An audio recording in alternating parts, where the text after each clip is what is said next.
What is the role of a title company in this process?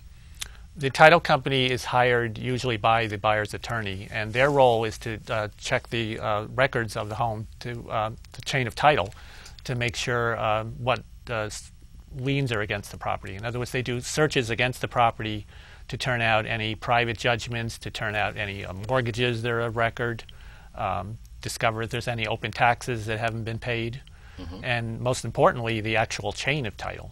Because quite frequently a house may be passed down from generation to generation within one family, and so you don't have a clear chain of title in deeds. It may have been by will, it may not even have been by will if the first generation died, they call it intestate, without a will, and then it was passed on that way to the next generation. So it becomes very complicated sometimes for a title company to do these searches, and they'll search not only the land records division for the deeds of record, but they'll search the it's called the surrogates court, where all the wills are filed, to see what the chain of title to this particular house may have been there through people's wills.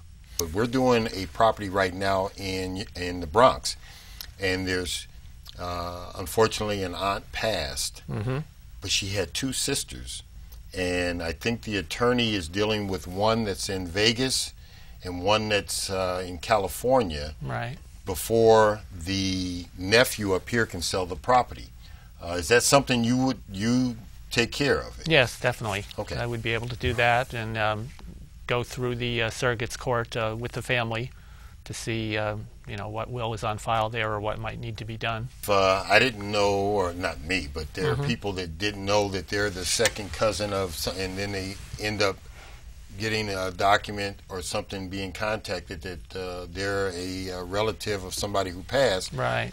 Then if they're not happy with what they think is their portion, they can hold things up. It can become definitely. They can bring a contest in the surrogates court to not allow the probate, you know, and try to put in objections that they want. So it can really draw things out and become a problem.